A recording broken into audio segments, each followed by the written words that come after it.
Kapan Prabowo pecat Kapolri dan geng Solo?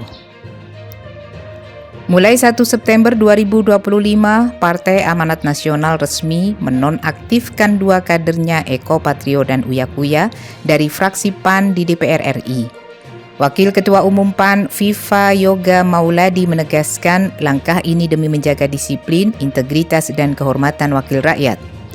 Pernyataan normatif ini terdengar tepat, apalagi disampaikan di tengah gelombang protes yang mengguncang negeri. Kepercayaan publik terhadap parlemen merosot tajam, namun pertanyaannya, apakah sekadar menonaktifkan dua nama cukup untuk memulihkan martabat politik, atau ini hanya kosmetik untuk meredam amarah publik? PAN mengikuti jejak Partai Nasdem yang lebih dulu menonaktifkan Ahmad Sahroni dan Nafa Urbah. Publik bertanya lebih jauh, kapan koreksi yang sama dilakukan di lingkaran kekuasaan eksekutif? Demokrasi bukan sekadar urusan partai politik.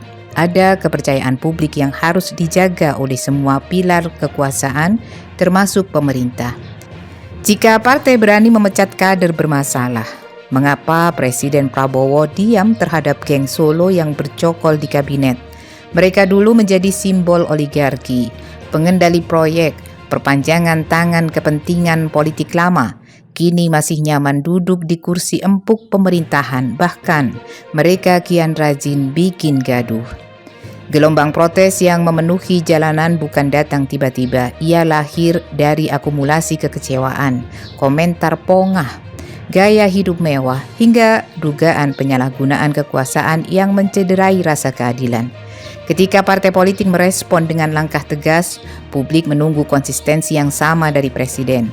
Jika koreksi hanya berhenti di legislatif, rakyat akan membaca ini sebagai drama seremonial.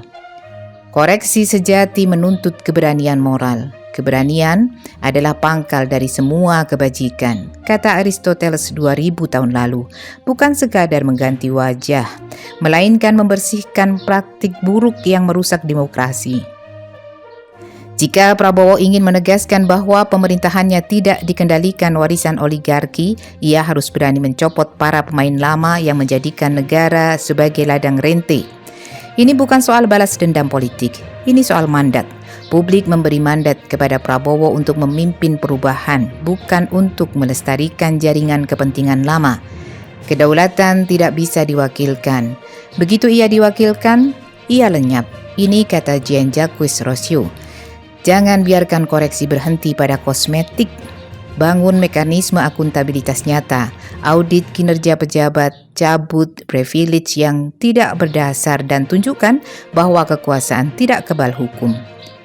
Kemarahan publik hari ini adalah alarm keras. Jika elit tuli mendengar, sejarah akan mencatat benteng demokrasi runtuh bukan karena serangan luar, melainkan kelalaian dari dalam. Partai politik sudah mengambil langkah awal. Kini giliran Presiden Prabowo menunjukkan nyalinya bukan hanya di podium, tetapi untuk membersihkan lingkaran kekuasaan dari geng yang merusak kepercayaan rakyat. Hanya dengan keberanian itulah kepercayaan yang patah bisa dipulihkan.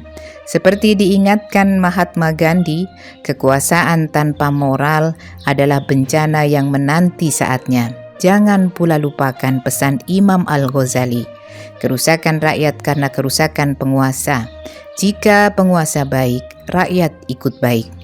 Saatnya bersihkan lingkaran Anda, Pak Presiden. Demokrasi tidak bisa bertahan dengan moral yang runtuh.